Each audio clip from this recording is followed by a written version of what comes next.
semampu ataupun NIM. So NIM ni I think ramai orang pernah dengar penggunaan dia, apa kebaikan, apa keburukan daun NIM. So mungkin apa yang saya nak cerita sedikit is apa yang diceritakan pasal daun ni, apa kebaikan dia dan kenapa daun ni digunakan sejak turun-temurun. Dan satu yang menarik ialah kajian yang dikeluarkan oleh WHO berkenaan dengan kebaikan NIM ataupun daun semampu. So hari ini nak cerita sikit because selalu akan ada misconception berkenaan dengan ubat-ubat tradisional ataupun herba-herba yang telah digunakan pakai beribu-ribu tahun. Okay, so topik hari ini agak menarik because saya akan membuat discussion berdasarkan dokumen yang dikeluarkan oleh WHO, satu jurnal yang telah mereka publish kajian, bukan daripada mereka tapi mereka sharekan dokumen ni. So I akan tunjuk satu demi satu.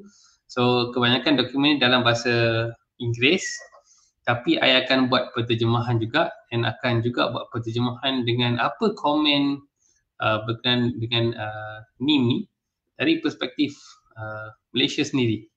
Okay, so ramai kata lama tak datang live ya, sebab kadang-kadang kami pun busy sedikit dengan klinik, sebab ramai pasien dah mula datang untuk masalah-masalah hormon, nutrisi, dari segi testosteron, estrogen, untuk kesuburan, everything people already started coming in. So kadang-kadang kami pun agak sibuk. Anyway, I would jump into it. So topic today is NIM.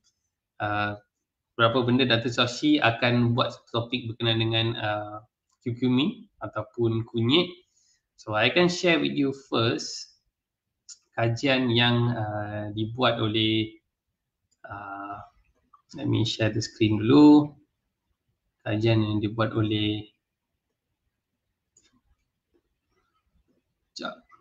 so I think semua orang tahu kan bentuk NIM ni, daun dia memang macam ni dan dia dikenal sebagai salah satu daun-daun Ayurvedic punya daun. And apa yang nak ceritakan ialah salah satu jurnal yang dikeluarkan as NIM as a possible silver bullet untuk jangkitan COVID-19. So itu satu cadangan, bukan untuk ambil terus, this is cadangan. So di mana dokumen itu keluar?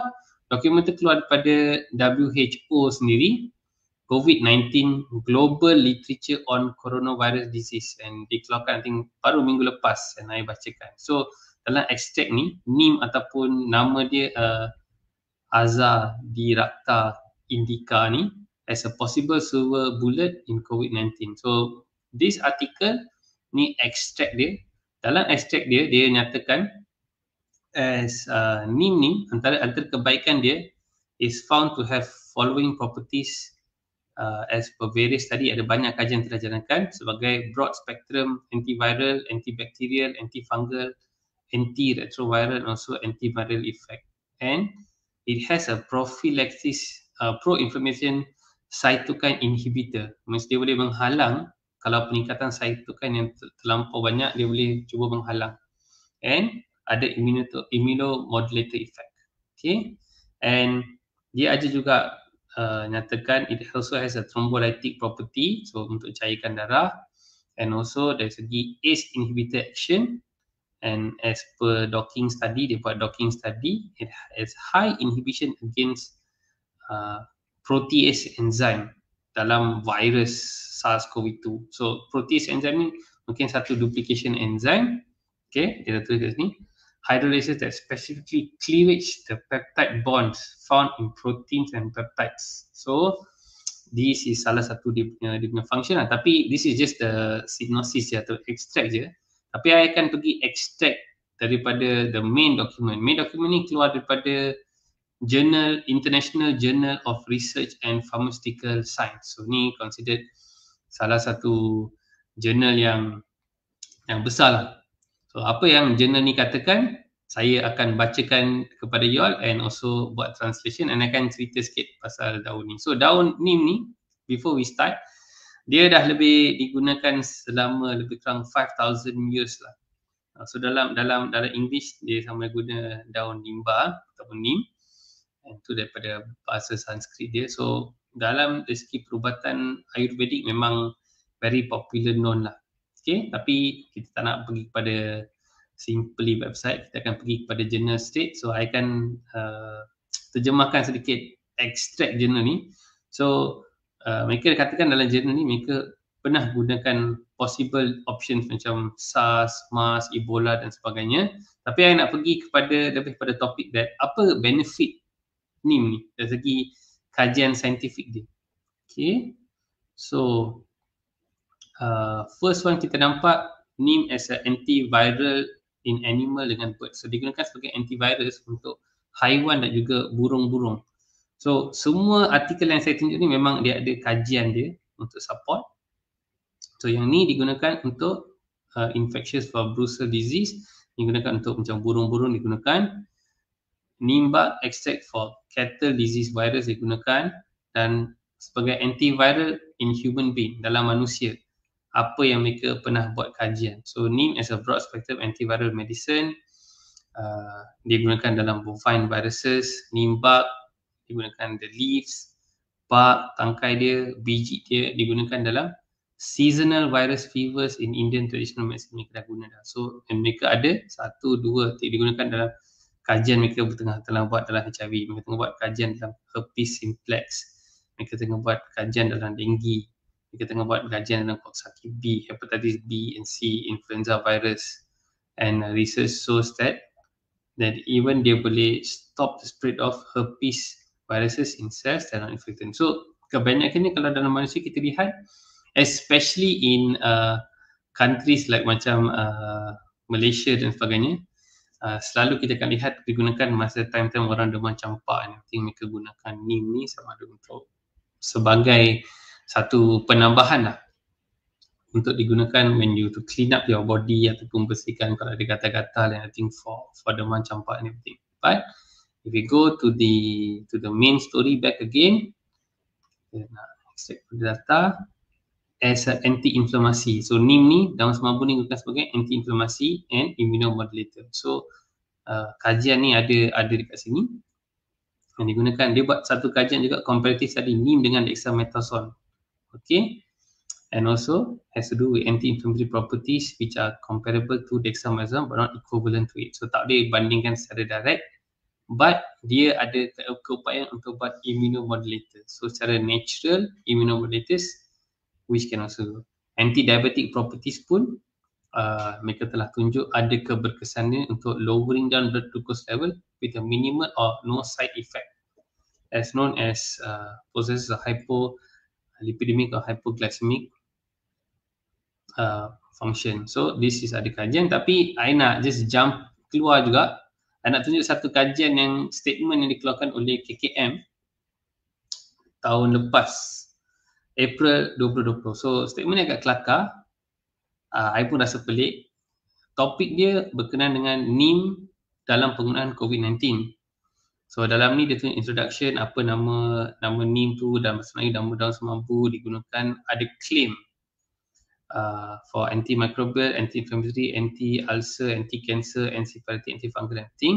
Tapi there is a claim of healing effect. That means ada claim boleh gunakan untuk COVID dengan hanya boil water dan sebagainya lah, dengan hanya didih air, dengan guna air suam, letak daun tu lepas tu minum.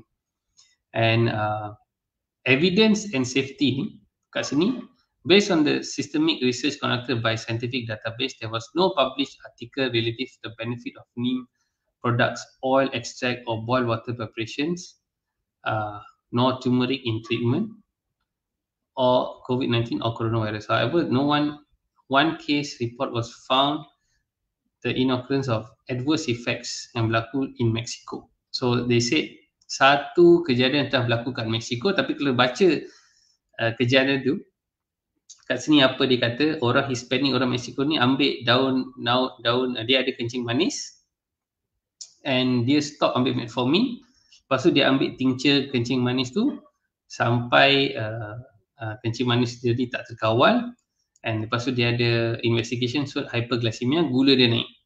Another characteristic jaundice, significance, anemia. Tapi dia ambil tea digestion, dia ambil satu teh yang ada NIM. And lepas tu G6PD assay confirm a new diagnosis of G6PD deficiency. So this statement tak berkait langsung dengan COVID-19. And conclusion daripada Kementerian Kesihatan Malaysia, tak ada evidence related to the effectiveness of NIM-based product. Overconsumption of NIM-based tea or drinks may cause onset of G6PD deficiency, which can lead to hemolytic anemia. And kajian dia 1, 2, 3, 2016, 2017 and 2013 punya evidence based on April 2020. So bila you baca evidence like that, it is memang kelakar lah. Tak ada kaitan with the COVID and the NIM itself. Tapi apa-apa pun, balik kepada kita punya discussion, I want to share with you back the paper. Dia masih NIM tu ada anti-diabetic properties, masih ada. Dia ada NIM for angiotensin converting enzyme inhibitor punya studies mereka buat. Mereka buat hepatoprotective, ada masalah liver dan sebagainya. They still ada certain kajian mereka tengah jalankan. And banyak lagi, non-smoking, pulmonary inflammation, thrombolytic properties, and ni yang nak baca.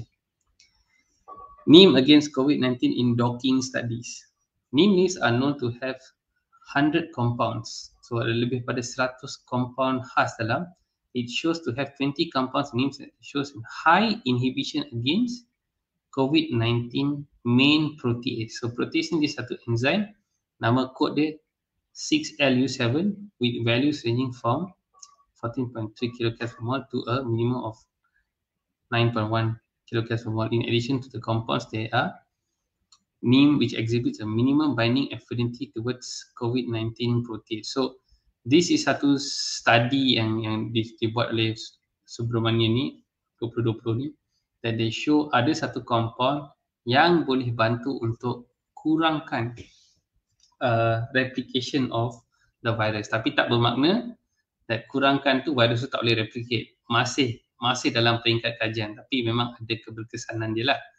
Tapi nak digunakan sebagai fully therapeutic, not conclusive lagi. Okay? Tapi dalam discussion ni keseluruhannya dia memang ada banyak kebaikan dia, and conclusion masih kena ada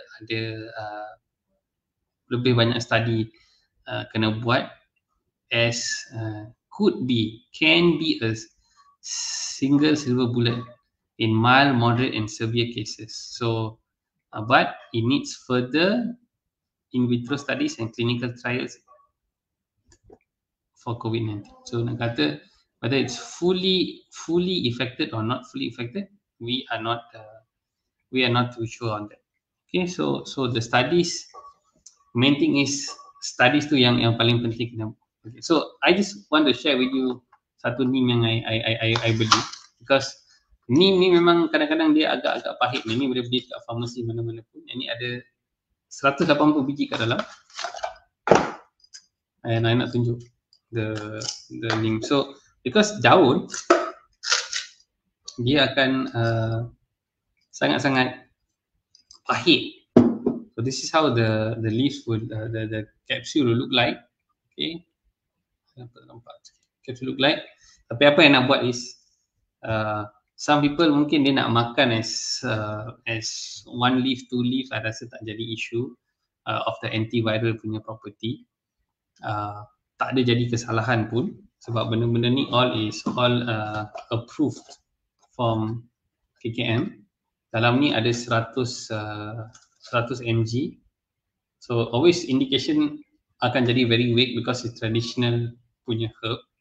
Traditionally used for health and strengthening the body. So perkataan tu health and strengthening the body tu sangat weak, tapi when we have to look into the data. So you see the NIM punya capsule. Okay, cuba buat untuk you all lah. So So this kind of powders kan kalau buka pun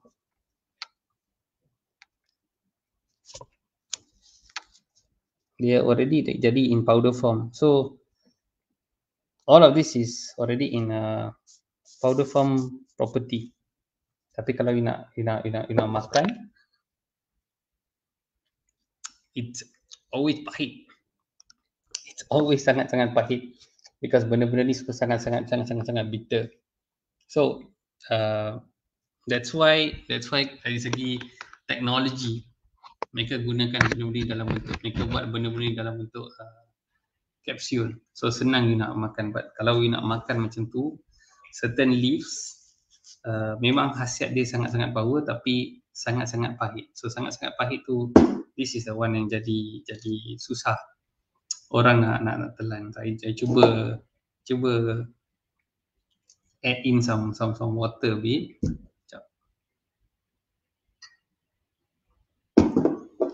Kalau you see if I add in some water, dia akan, some of it to be like bluish sedikit, tapi dia akan dark chocolate, greenish in color dia punya extract. So this is a mix of neem powder lah. So I would tell people like, kalau you nak makan all of this cara open boleh, kalau you ada pokok tak ada masalah. If you want the viral kind of properties to defend your body, kalau you nak ambil secara herb and everything, tak ada masalah. But you need to make sure that apa you ambil, spesies apa you tanam, benda-benda ni semua sangat penting. Kalau you just tanam spesies yang salah and you kata oh ni pokok ni, sometimes that is the dangerous part. So whether it's good untuk makan natural is up to you. Whether you nak beli something in terms of prepared item, because dia akan ada capsule casing macam ni, so you tak rasa that kesan pahit and everything. So bila dah masuk perut dia akan digest. Tapi another one more thing I also must tell you, tak boleh ambil benda-benda pun secara berlebihan, because then other problems will also happen. So kalau you makan macam banyak sangat, mesti akan ada sakit perut, diarrhea, because kalau ada antiviral and antibacterial property yang melampau-lampau, apa yang akan berlaku is you will get stomach pain, you boleh dapat diarrhea nanti kalau you makan secara berterusan. So certain things mungkin boleh ambil, tak perlu ambil hari-hari, is okay. You just need it for just to boost up your antiviral, antibacterial property. You rasa macam perut you tak baik and everything, you boleh ambil, no problem. So always remember, apa-apa pun kena berpada-pada, tak boleh over respond and overreact to this. Okay, so